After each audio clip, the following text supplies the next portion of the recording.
Comprehension number two. Comprehension number two. On a hot summer day, a fox felt very thirsty. He went about in search of water, but could not find water. At last, he reached a well and peeped into it. Unfortunately, he slipped and fell into the well. A goat happened to pass by the well and looked into it. "What are you doing here, uncle?" The cunning fox replied, "Dear niece, I am enjoying a swim down here. It is very pleasant. Come down and enjoy yourself too." The goat was also thirsty. She jumped into the well.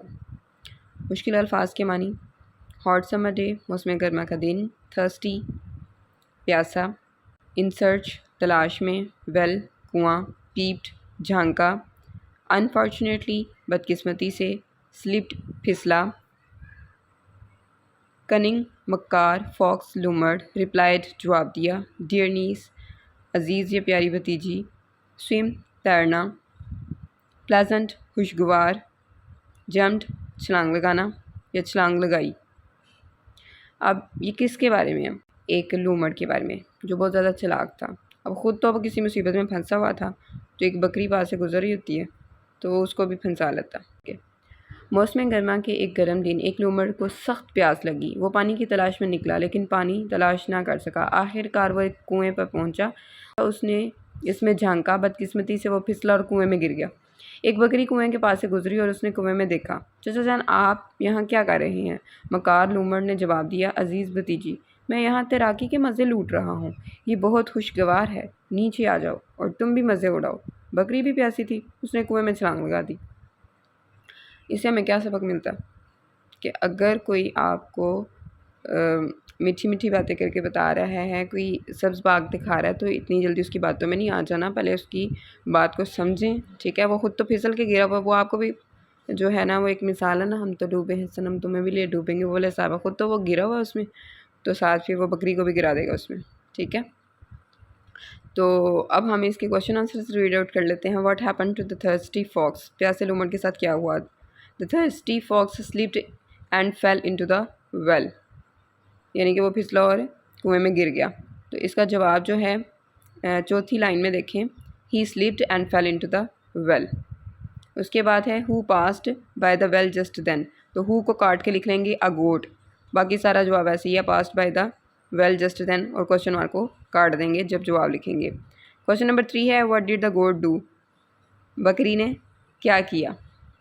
The goat looked into the well, बकरी ने कुएं में peeped into या looked into it, कुएं में देखा या झांका।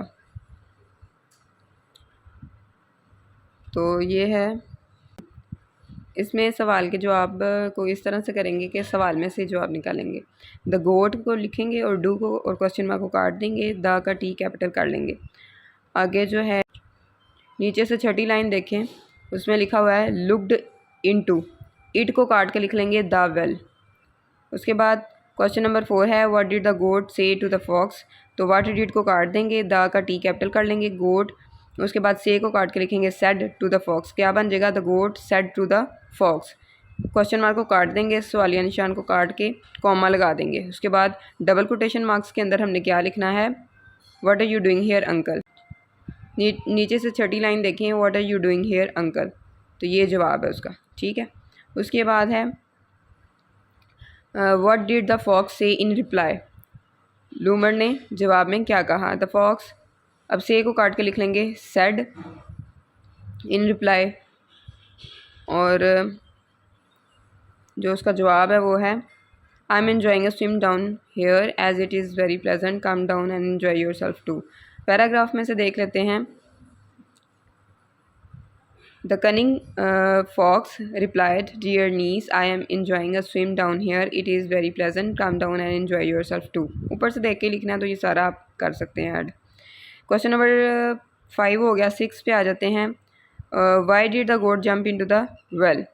Why did को काट देंगे, द गोट का द का टी कैपिटल कर लेंगे, गोट जंप को जम्प्ड कर देंगे, क्योंकि सवाल माजी में पूछा गया था, जवाब भी माजी में आएगा, इसलिए बराए मेहरबानी ये जो ऊपर ईडी है ना, लाजिम ऐड करिएगा, ये ना हो कि आप सिर्फ जंप लिखते हैं। ठीक है, अक्सर बच्चों को जब कटिंग करवा के करवाते हैं तो जो एडिशनल चीज़ें हमने लिखवाई होती हैं वो ऐड ही नहीं करते। तो आप ज़रूर इसको ऐड करिएगा अगर आपने इसके अकॉर्डिंग करना है कटिंग करके ना। तो फिर आप क्या करेंगे, the goat jumped into the well. तो आगे जो याद करने वाली चीज़ है जो एज इट पैराग्राफ में नहीं आपको मिलेगी वो है as she was taken in by the cunning fox. Spelling वगैरह तो ऊपर वैसे आप देख सकते हैं कनिंग फॉक्स के लिखे हुए हैं, ठीक है। यानी कि बकरी ने कुएं में छलांग लगाई क्योंकि वो चालाक लोमड़ के धोखे में आ गई थी।